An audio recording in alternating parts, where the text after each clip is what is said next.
hope you people appreciate what I do for you, because let me tell you, it's not always easy. The stupid ass shit I gotta sit through is just... well, it's not always fun. I mean, a bad movie is one thing, that's like 2 hours, but to watch episode upon episode of manufactured precious shit, or precious shit as I like to call it, quite often it's just more than I can bear. The only upside I have is that I get to share my misery with the people who requested it in the first place. With that said, Full House.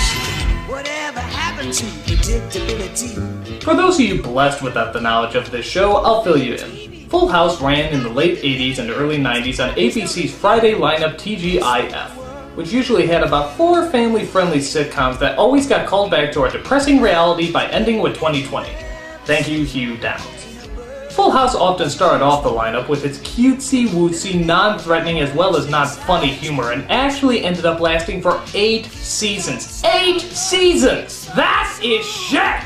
I can't last 8 minutes watching this tripe. How the hell did they last 8 seasons? I mean, it's a genuine mystery. Nobody liked this show, so how the hell did it do so well? Well, let's swallow our dignity and try to find out. So we get a typical mid-80s opening where people at the time just love to fold their arms, laugh, and smile, hoping coincidentally their credits will appear under them while a gender-confused doo-wop band sings about the quirks of life. Everywhere you look, there's a heart. Ah, those were the days. I especially love this image of a cutesy scenario going on while we stare at a gigantic prison. If that's not symbolic, I don't know what is. So, what's the story you're pleading me not to tell you? Well, the world's raunchiest family icon, Bob Saget, plays a character named Dan, who just lost his wife to the always horrible, insert name here disease. He lives in San Francisco with his 3 daughters, DJ, Stephanie, and Michelle, played by the pair of twins often mistaken for talented Mary-Kate and Ashley Olsen. But raising 3 girls is tough, so Dan calls upon a guitar player who's not cool and a comedian who's not funny. The mullet nimbos here are known as Jesse, played by John Stamos, who's also Dan's brother-in-law, and Joey, played by Dave Coulier. And if you think there's anything odd about 3 prissy guys living in a house with no women, you've clearly never been to San Francisco. So how bad is this show? Well, let's take a look at the very first joke of the very first episode. The baby's sleeping like a baby.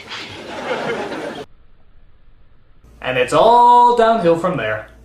I mean, I've watched several episodes and not one of these jokes made me laugh. Not one. I didn't even giggle at the sheer stupidity of it. Isn't that, like, statistically impossible? I should have laughed at least once. But talking about it doesn't help. Let's take a closer look at these characters. Jesse, for example, is a tough guy. Well, as tough as a pile of Fonzie's hand-me-downs can look. Let's play ballerina. How do you play ballerina? Catch me. Oh, okay. Turn around. On your tippy toes. Tippy toes, right. This was written, people! Joey is a silly comedian, always making wisecracks and punchlines that quite frankly make you want to castrate yourself.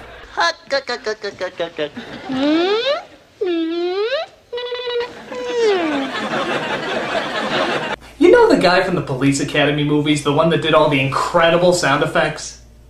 Dave Coulier is nothing like that guy. Hi, Michelle. It's me, Kermit the Frog. Hi, it's me, Pee Wee Herman. Ha! Do you want to go to my playhouse? Ha ha! He's like the man of 1,001 impressions. And not one of them right. If you move back into the house, you can have a big juicy bowl of Jell-O. I figure if I imitate a funny, successful comedian, I myself may one day become one. Oh, and did I mention he has a puppet of a woodchuck brilliantly named Mr. Woodchuck? It'd be nice to hold something warm and cuddly that didn't always talk about wood. I'm above that joke. Then you got Dan. His gimmick, I guess, is that he's just clean. Okay, so the first thing you do when you get to the dance is look at all the fire exits. Keep your eye on your coat the entire night, and if the punch smells funny, don't drink it. Oh, and he's a little prissy, too. Okay, let's face it. I'm a lean, mean, hugging machine.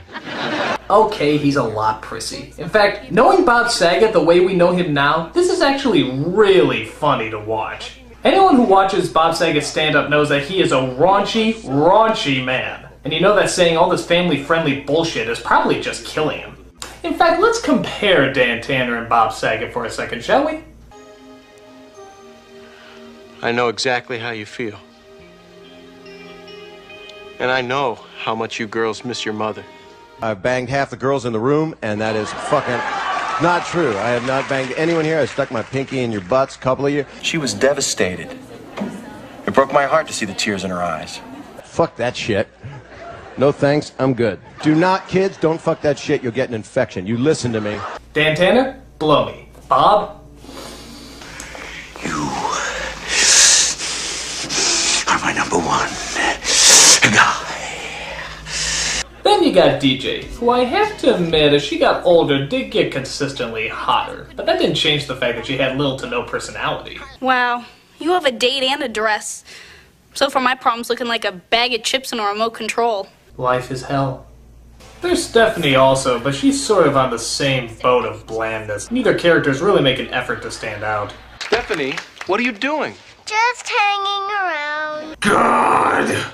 And then, of course, there's the gremlin babies themselves, the Olsen twins, as Michelle, who I think literally just had the job of spewing catchphrases. Will it be comic kibbles or bits? You're going down.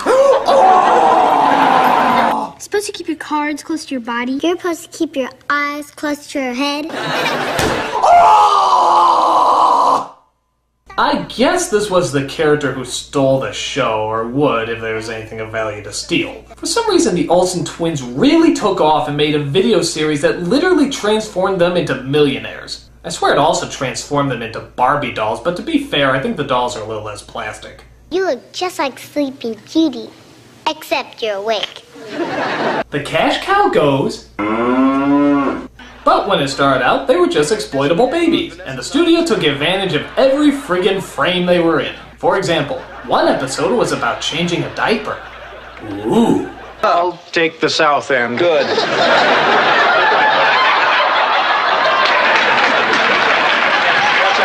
That got an applause, people. That gives you an idea of the kind of humor they deal with on here.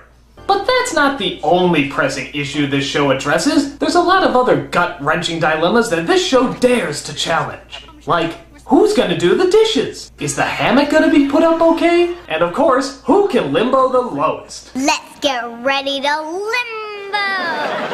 But that's not all. Here's a list of some of the other episodes to give you an idea about how truly exciting this show was.